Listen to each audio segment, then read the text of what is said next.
Chapter 1. The Unexpected Encounter. The hum of the ship was the only sound I could hear as I sat in the cockpit, staring out into the vast emptiness of deep space. As a freelance transport captain, I had learned long ago that the silence of space could be as dangerous as the chaos of a firefight, the feeling of isolation creeping up on you when you least expected it. Nebula Drift, the ship I commanded, was old and antiquated model, its hull scarred from years of use, and its engines far past their prime. But she was mine, and we made it work. Cargo runs, mostly routine, hauling everything from medical supplies to high-tech contraband. I didn't ask questions, didn't pry too much into the contents of the cargo. I wasn't paid to. As long as the job got done and I didn't end up with a bounty on my head, I was happy. That was the life of a freelancer.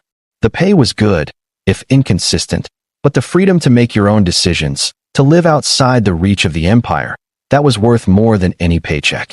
I was in the middle of another routine run, this time through the far reaches of the Cygnus Drift, a cluster of dead stars and ancient asteroid fields.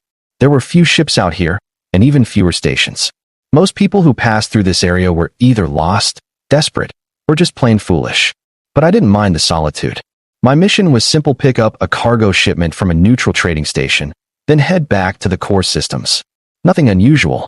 But as the ship coasted through the star-dusted expanse, something felt off. At first, it was subtle, a shiver down my spine, a nagging sensation that someone, or something, was watching me. I dismissed it at first, thinking it was just the stress of the long haul. That was until I picked up the encrypted transmission. The sudden ping of my communication system broke the quiet, the crackling static filling the cockpit for a moment before the transmission cleared, revealing an unfamiliar voice. It wasn't anyone I had ever heard before, and there was something peculiar about the tone. It wasn't urgent, but it wasn't casual either. It carried an air of command, an unmistakable authority that sent a chill through my bones. The voice was alien, distorted in ways I hadn't heard before, but unmistakably firm. Prepare for docking. You will have company. Do not resist. Proceed to coordinates 4769 T and await further instructions. The transmission was short, clipped, and utterly devoid of explanation. It wasn't a request, it was an order, a demand. At first, I thought it was some kind of joke, or perhaps a malfunction in the communication system. But as the seconds ticked by, I realized the transmission was real. Whoever was sending it knew exactly who I was, knew exactly where I was, and had already plotted a course for me to follow. I leaned back in my seat, fingers drumming nervously on the armrest, mind racing as I analyzed the situation. My instincts told me to ignore it, to keep going with the cargo run, and report the transmission to the proper authorities later. But a strange part of me, a part one wasn't entirely proud of, couldn't help but feel intrigued. Curiosity had always been my weakness, and now, it seemed to be getting the better of me. I punched the coordinates into the navigation system and, against my better judgment, set the Nebula Drift on a new course toward the docking station the message had directed me to. It was deep within the Cygnus Drift, a forgotten section of space known for its lack of traffic, a place where the law had long since lost its grip, and people like me could disappear if needed. What was waiting for me? I couldn't tell. But it was only a few hours away, and I had already committed myself to the path. The ship hummed in anticipation, the engines growling softly as we hurtled deeper into the unknown. When the ship arrived at the designated coordinates, it was clear that something was amiss. The docking station, once a hub of activity for smugglers, traders, and the occasional wanderer, now stood like a ghost of its former self. The lights were dim, barely flickering in the near-total darkness, and the once bright markings on the station's hull had faded, worn down by years of neglect. It was an abandoned station, forgotten by time, its edges jagged and exposed, as if it had been barely holding on to life. As I docked the Nebula Drift, the silence was oppressive. The station's airlock creaked and groaned as I secured the ship, and I felt a knot tighten in my stomach. There was no greeting, no sign of anyone waiting for me. Only the ominous stillness of the station's interior, its walls lined with discarded cargo crates and old, rusted tools. For a moment, I considered turning back, but curiosity and a need to understand drove me forward. I entered the airlock, the door opening with a low hiss, revealing the interior of the station. The first thing I noticed was the strange, unnatural scent of the air, something akin to ozone, with an underlying metallic tang that felt almost invasive. The lights flickered above me, casting long shadows that seemed to stretch and twist as I moved deeper into the station's heart. The eerie silence was broken only by the occasional crackling sound from the far-off corners of the station, as if something or someone was hiding in the shadows, watching me. It didn't take long for me to encounter them. They stepped out from the dark recesses of the station as if they had been waiting for me all along. They were twins identical in every way, with skin that shimmered a translucent shade of purple, as though their bodies were made of starlight and shadow. They moved with a grace that was almost unnatural, their movements fluid, synchronized, like they were one entity rather than two. Their eyes, bright and otherworldly, locked onto mine with an intensity that made my pulse quicken. There was no warmth in their gaze, no sense of friendship or camaraderie. Instead, their eyes held an unsettling calm, as if they knew something I didn't, as if they were already aware of my thoughts, my fears. One of the twins, the one on the left, I think spoke first. Her voice was melodic, yet cold, like an ancient song that had been lost to time. "You are Captain Jack's rider," she said, her words as sharp as they were commanding. "We have been waiting for you. We require your assistance. You will comply? Do not resist." I stood frozen for a moment, unable to speak, trying to process the suddenness of their arrival. The words, "we require your assistance," hung in the air like a threat, though I couldn't quite figure out why. But I knew, deep down, that I had no choice but to listen. This wasn't a negotiation. It was an order, one I had to follow. The other twin, the one on the right, took a step forward, her presence towering even in the dim light of the station. "There is a task," she continued, "that requires your expertise, human. We do not ask. We demand. You will do as instructed. If you fail, the consequences will be." She trailed off, her gaze sharpening. Unpleasant. I swallowed hard, trying to steady my breath, my thoughts racing. There was something in the way they spoke, so sure of themselves, so powerful that made me question everything I knew about my place in the galaxy. These weren't ordinary beings. These weren't just some run-of-the-mill travelers, mercenaries, or smugglers. These were alien twins, clearly from a species far beyond anything I had ever encountered. They carried an air of authority that I couldn't ignore, a presence that made me feel like a mere pawn on the board. "What do you want from me?" I asked, my voice hoarse, trying to assert some control over the situation. I was a captain, after all. I had been in tough spots before, and I was not about to let some alien twins intimidate me without a fight. "We need you to use both hands, human," the first twin, Zira, said in a tone so matter-of-fact that it took me a moment to process her words. There was something oddly playful about the way she said it, but it also made my skin crawl. "We will explain further. Come with us." And just like that, without any explanation, they began to lead me through the dark corridors of the station. The walls closed in, and the unsettling feeling that something terrible was about to happen washed over me. What could they want with me? What did they mean by use both hands? The questions piled up in my mind, but I could feel it. I was already trapped. This was not a situation I could easily escape. The twins had plans for me, and whether I liked it or not, I was part of them. The twins led me through the derelict station, their synchronized movements almost hypnotic. As we walked, the stillness of the place seemed to wrap itself tighter around us, like an unseen pressure, the air stale and thick with the sense that we were trespassing somewhere we didn't belong. The walls of the station were rusted, the floors uneven, with debris scattered about like forgotten remnants of a time long past. The flickering lights above cast long shadows, adding to the oppressive atmosphere that already made my skin crawl. The low hum of the station's failing power system was the only sound, barely audible, but still somehow grating. I followed the twins in silence, my mind spinning. "Use both hands, human." The words echoed in my head, repeating over and over. What could they possibly want from me? My mind darted through 1,000 possibilities, none of them comforting.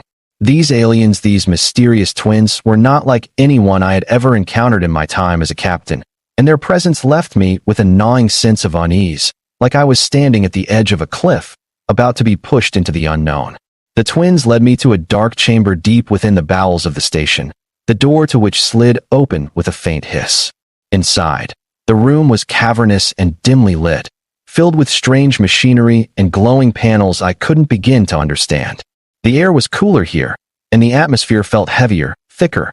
This was no ordinary space station, it was a relic, an abandoned facility that had once served a purpose long lost to time. And now, it seemed, it was here for something entirely different. The second twin, Zira, turned to face me as we entered the room, her intense eyes never leaving mine. "You will assist us," she said flatly, her voice colder now, almost mechanical. "This is not an option, human. We require your skills. We need you to perform a task for us, something that only a human can do." My stomach twisted at her words. A task only a human can do, I thought, a cold sweat beginning to form on my brow. What were they asking? And why me? What kind of task? I managed to ask, my voice tight. Ziri, the twin who had spoken earlier, spoke now, her tone softer but no less commanding. "There are things in this galaxy that even our kind cannot achieve without the help of others. Human hands, human ingenuity, are needed to finish what was started long ago." She stepped closer, and for the first time, I noticed the strange, almost predatory gleam in their eyes. "You will help us, human, and in return, you will receive a reward. Something invaluable." A reward? I couldn't decide whether to be wary or intrigued. There was no telling what these twins had in mind, and whatever it was, it didn't seem like something I would be able to walk away from easily. And then, there was that phrase again, "Use both hands." I swallowed hard, trying to steel myself. "All right," I said cautiously, "I'll help. But you need to explain more. What exactly am I doing? What's the task?" Zira's expression hardened. "You will understand soon enough," she replied. She turned toward the machinery, her movements synchronized with her sister's, as if they were operating in perfect harmony. The machinery in the room seemed ancient, its technology unfamiliar, its design strange and almost alien. It hummed softly, its lights pulsing in time with the twins' synchronized movements. Ziri's voice broke the silence once more. "We need you to activate the energy field generator. It requires a unique touch both hands to stabilize the energy matrix. If you fail, the consequences will be dire." I felt my blood run cold at her words. A part of me wanted to back away, to retreat, but another part of me, something deep inside, compelled me to stay. I didn't know what these twins were, or what they were truly capable of, but something in the way they spoke, in the way they carried themselves, told me that backing out now would not be an option. It was as if they had a power over me that was beyond comprehension, something I couldn't explain, but could feel in the air between us. I stepped closer to the large console in the center of the room, eyeing the controls warily.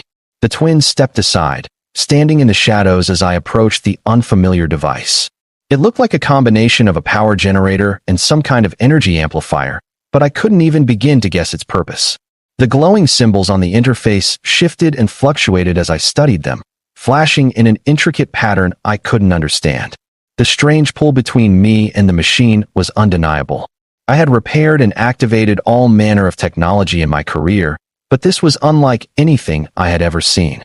As I placed my hands on the control panel, the twin sisters' eyes seemed to glow brighter, their anticipation palpable in the air. "Both hands." Zira's voice was barely a whisper, yet it seemed to echo through the room. "You must synchronize with the device. Your touch must be perfect." I hesitated for a moment before placing both hands on the panel, my fingers brushing against the cold metal. The instant my hands made contact, a shock of energy coursed through me, sending a tremor through my arms. The machine hummed to life, and the room around me seemed to pulse with energy. The twins' expressions were unreadable, but I could feel their focus on me, watching intently, waiting for the result. The device beneath my hands buzzed louder, the symbols flashing in more rapid succession. I knew, instinctively, that this was no simple task.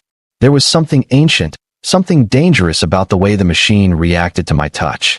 The energy matrix within it was unstable, teetering on the edge of overload. I fought to maintain control, feeling the tingling sensation in my fingertips as the device began to draw more power than I could manage. "Focus, human." Ziri's voice was a command, urging me on. The pressure on my hands increased, and the energy around me began to build, faster and faster. I could feel the heat of it, the almost unbearable force pressing against my palms, and for a moment, I wondered if I had made a terrible mistake. But then, with a final surge of effort, the machine stabilized. The energy matrix locked into place, and the hum of the device shifted into a steady, rhythmic pulse. I staggered back, my hands trembling from the strain. The twins remained still, their expressions unchanged, but their eyes glimmered with an intensity one couldn't decipher. The air in the room felt charged, as though the very atmosphere had shifted. I felt a strange, lingering pressure around me, as if the universe itself were holding its breath. Zira stepped forward slowly, her voice calm, but laced with a cold finality. "You have done well, human. But this is only the beginning." I blinked, my body still shaking from the effort. "What do you mean?" I asked, my voice weak. Ziri's eyes gleamed as she spoke.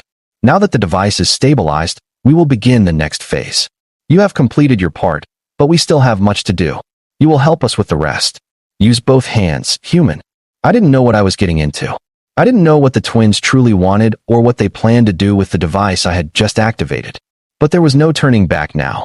The twins had a power over me, a strange hold that kept me tied to them, bound by a promise I had unknowingly made. The future was uncertain, and as the energy in the room crackled and swirled around us, I couldn't shake the feeling that I had just opened a door to something far more dangerous than I could have ever imagined.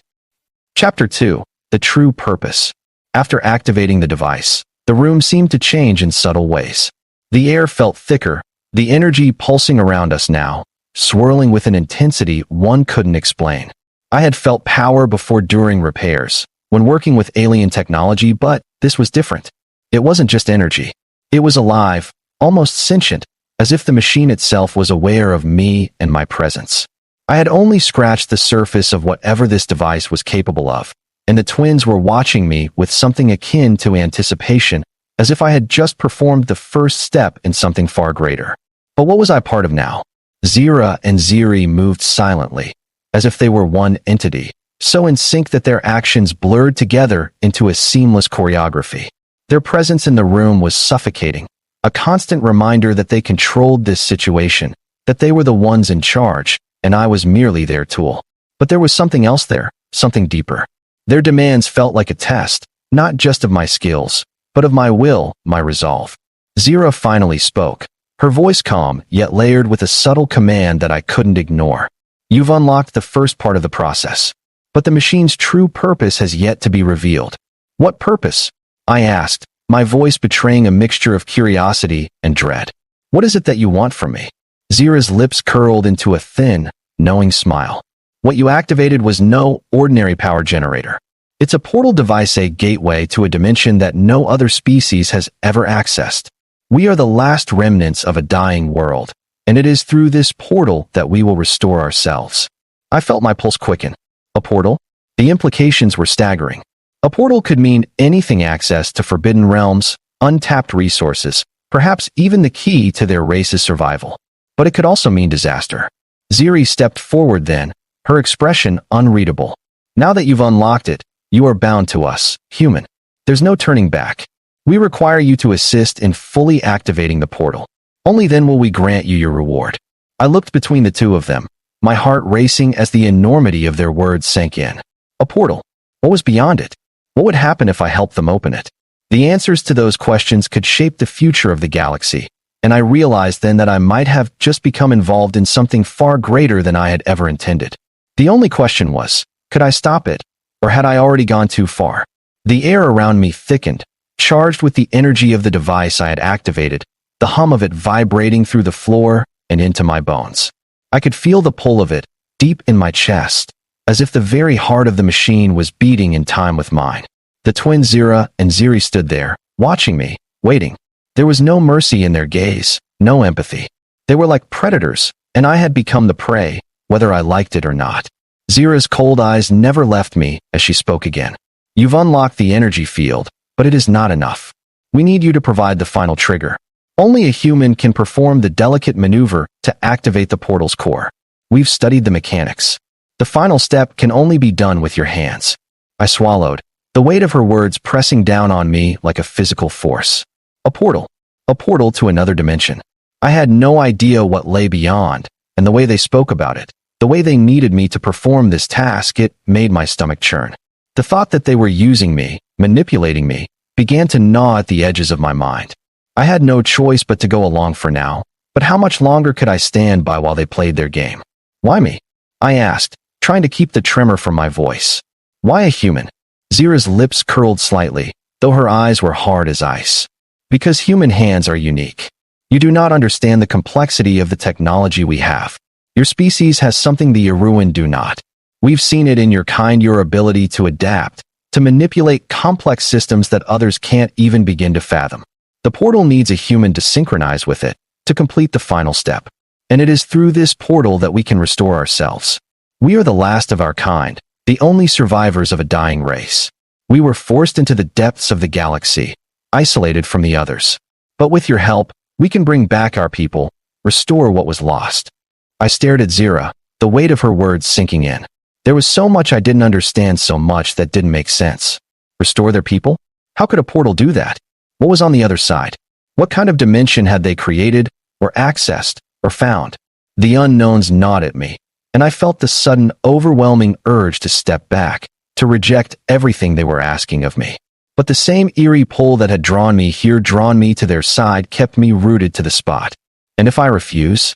I asked, my voice a little rougher than I intended, though the words themselves felt like a betrayal to even speak. But I needed to know. Zira's smile was small, chilling, like the glint of steel in the dark. You will not refuse. You cannot refuse. The portal demands completion. It will not function without your assistance. It will not allow you to leave until you've performed the task. We have you, human, and we always get what we need. It was a thinly veiled threat, and it wasn't hard to see the truth of it. They had already demonstrated power, control, something beyond what I had ever experienced before. I wasn't dealing with just anyone. These twins, whatever they were, held a deep, ancient knowledge, and their ability to control the situation was chilling. I realized, then, that I wasn't just some random freelancer being caught in the crossfire. I had become an integral part of something much larger, something far beyond my understanding. Zira motioned for me to step closer to the device. As I approached, the air grew heavier, the temperature dropping, as though the very room was charged with static. It felt alive. The machine at the center of the room pulsed with an eerie light, its patterns shifting and changing in ways I couldn't explain. There was a darkness to it, something lurking just beneath the surface of its cold, technological exterior. You will press these two pads with both hands, Zira instructed, her voice now distant, almost ritualistic. It must be both hands, human.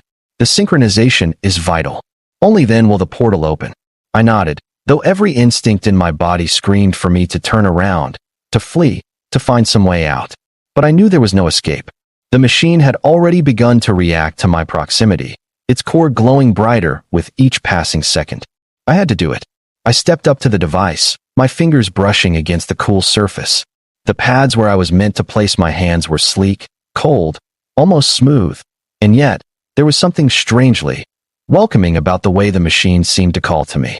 My heartbeat thudded in my chest as I placed both palms on the pads, feeling a hum travel up my arms the moment my skin made contact. A surge of energy pulsed through me, brighter and stronger than before, and I gasped as the room shifted.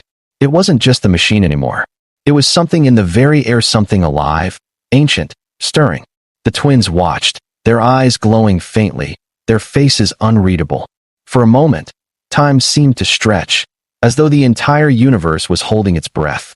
The lights flickered, and the machine began to hum louder, the power building with each passing second.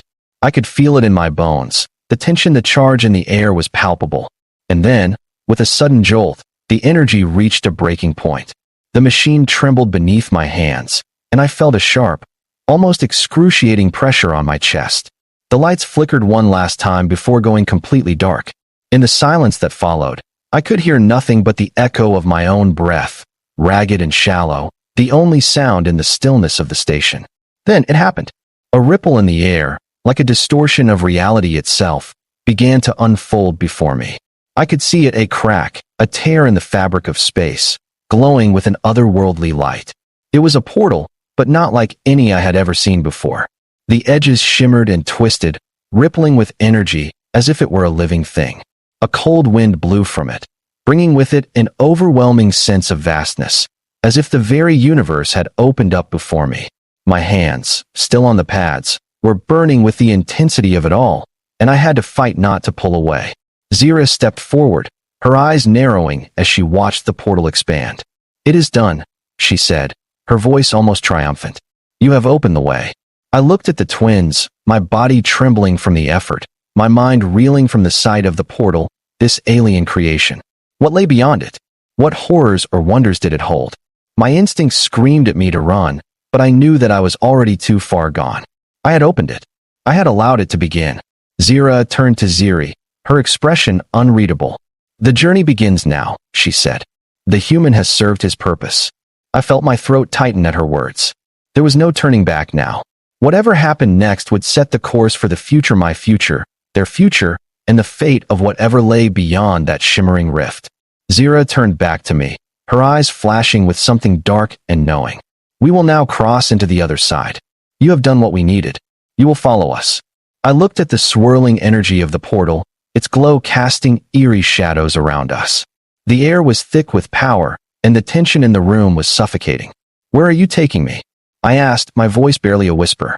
Zira smiled, her expression cold. "To the future, human. To the future of the Iruin." And with that, the twins stepped into the portal, their figures disappearing into the light. I stood there, alone in the room, my hands still tingling from the shock, my mind spinning with questions I had no answers for. I had no choice but to follow them. Whatever was on the other side, I had already crossed a line. There was no going back. Chapter 3. Into the Unknown. I stepped forward, my legs heavy, as though gravity itself had changed.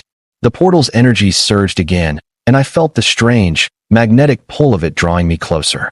I hesitated for only a moment before following them, my hand reaching out, almost involuntarily. The unknown lay before me, and there was no escaping it.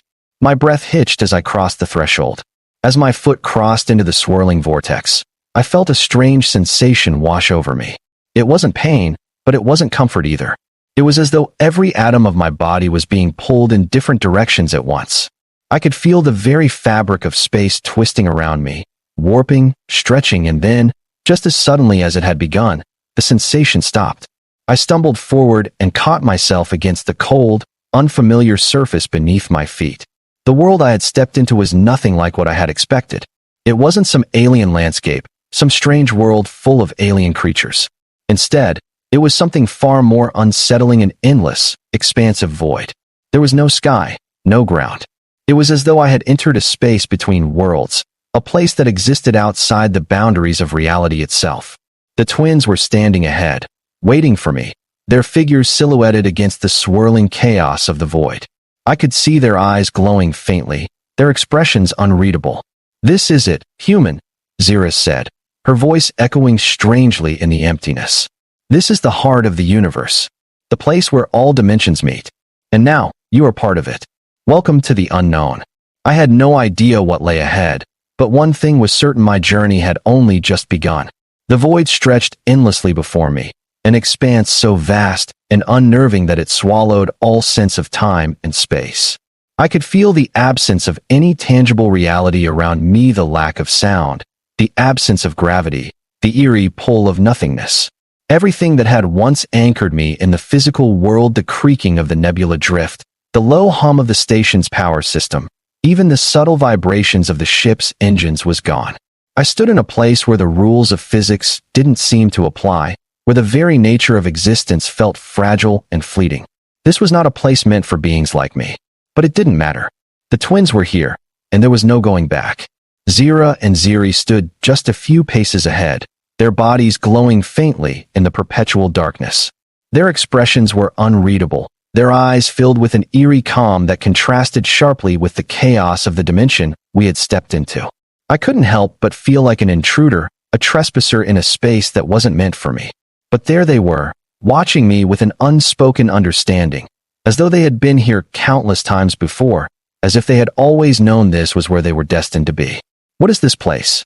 I asked, my voice echoing strangely in the silence of the void. The words felt small and insignificant in the vast emptiness, swallowed up before they could even reach the twins. "Where have you taken me?" Zira turned slowly, her eyes glowing brighter in the dark. "This is the Nexus, human," she said, her voice softer now, but still carrying an authority that left no room for questioning. "It is the meeting point of all realities, the place where the threads of existence converge. Every dimension, every parallel world, touches this place. Here, The boundaries between what is and what could be are blurred, and it is here that we will restore what was lost. I stared at her, trying to wrap my mind around what she was saying. The Nexus? A place between worlds, between realities? It sounded impossible, and yet I could feel the strange pull of it all, the undeniable sense that what they were telling me was true. My hands still throbbed from the energy I had released, and the tension in the air had only increased, as though we were standing on the edge of something huge, something unfathomable. Ziri spoke next, her voice soft but filled with conviction. This is where our people once thrived, before the collapse. The Iruin were the masters of this space, but our civilization was fractured, lost. Now, we are the last of our kind, and it is through this portal, this nexus, that we will restore ourselves. Restore yourselves? I echoed, my mind reeling. What do you mean? How can this thing help you? Zira glanced at her sister, her gaze softening just slightly before turning back to me. The Iruin were not simply travelers, human. We were creators. We shaped the very fabric of space itself, manipulating energy and dimensions in ways that were beyond the understanding of your kind. But when the Zyran Empire ravaged our worlds, they destroyed everything that we had built. And now, with your help, we can reclaim that power. The weight of her words hit me like a hammer. They weren't just looking for survival, they were looking to rebuild an empire, to reshape the galaxy. And I, somehow, had become an unwilling piece in their grand design. My role in this was still unclear, but I knew enough to understand that the stakes were far higher than I had imagined. I didn't sign up for this, I said, my voice rising with the panic I hadn't allowed myself to feel until now. I didn't come here to help you rebuild an empire. I'm just a captain. I'm just trying to get by. Zira stepped closer, her expression unchanging. You don't understand, human. This isn't about your survival or your will. This is about the continuity of a species. You have opened the portal, and now, you must help us step through it. What do you want from me? I asked, my breath shallow now, the weight of the situation crashing down on me. What am I supposed to do? Zira's eyes gleamed. You will perform the final sequence, human. You will merge our energy with the Nexus. Only then will the portal stabilize enough for us to bring our people back. You will complete the process. You will become part of us. The final sequence? Merge our energy? My mind struggled to process the words. They were talking about combining their essence with mine, something deep, profound, and impossible. I had no idea what the consequences of such an action would be, but I knew one thing for sure. If I didn't help them, if I failed, the Nexus would collapse, and everything would be lost. And I'd be left here, alone in this void. I tried to steady myself, to push down the surge of panic that was threatening to overtake me. And if I succeed? I asked, trying to regain some semblance of control. What happens to me? Zira's smile was slow, predatory. You will be part of the Iruin once again. You will return to the fold, and you will understand everything. The words hung in the air like a promise, but they carried the weight of a curse. I wasn't just helping them open a portal. I was about to change the very nature of who I was, my essence, my body, my future. The decision felt impossible, and yet, the pull of the Nexus was undeniable. I had already opened it. There was no turning back. I don't have a choice, do I? I asked, my voice hollow. Ziri stepped forward, her eyes softening just a fraction. No, you don't. But you will see the grandeur of what we are about to do. You will understand. And you will be part of something far greater than yourself. You have been chosen. I felt the hairs on the back of my neck stand up. Chosen. That word felt like a trap, a string of fate being pulled taut around me, and I had no choice but to follow. The gravity of the situation hit me fully then, and I realized just how small I was in the grand scheme of things. The twins raised their hands in unison, their movements precise, synchronized. A low hum began to reverberate from the Nexus, building in volume until the air itself seemed to vibrate with its intensity. Place your hands on the core, human. Zira commanded, her voice low, filled with finality. The final sequence has begun. I nodded, though every part of me screamed to run, to leave this place, to get back to my ship and escape. But there was no escaping the power of the Nexus now. There was no running from the fate I had sealed when I activated the machine. Taking a deep breath, I stepped toward the glowing core in the center of the Nexus. The energy around me crackled, swirling, as if the very atmosphere was alive. I raised my hands and placed them on the shimmering surface. The moment my palms made contact, I felt the energy surge through me, coursing through my veins, through my entire being. The light grew brighter, and I could hear the twins' voices in the background, chanting something in a language I didn't understand, urging me forward, urging the merging. The pain came suddenly, like being torn apart from the inside out. My body felt like it was being stretched thin, my very cells being pulled apart and reformed. The light, the energy, everything seemed to collapse in on me, and I thought I might scream, but no sound came out. The Nexus was opening me, changing me, transforming me. I could feel the twins beside me now, their energy interwoven with mine, their minds touching mine, and suddenly, I understood. I understood the power they sought, the people they had lost, the empire they had built, and the price that was being paid for it. I was not just helping them open the portal, I was becoming part of their plan, part of their rebirth. And then, just as suddenly as it had begun, the light faded. The pain subsided. The Nexus stabilized. I stood there, trembling, unsure of what had just happened, what I had just become. The twins stepped forward, their expressions now softer, almost grateful. "You have done it, human," Zira said, her voice no longer cold, but warm, almost kind. "The Aruan are reborn. And so are you." I looked at my hands, my skin, once human, now glowing faintly with the same energy that flowed through the Nexus. I could feel it within me, coursing through my veins, binding me to the portal, to the twins, to the Aruan. "Welcome back," Zira whispered, her voice barely audible. And with that, I understood, I was no longer just a man. I had become part of something greater. The universe would never be the same again, and neither would I.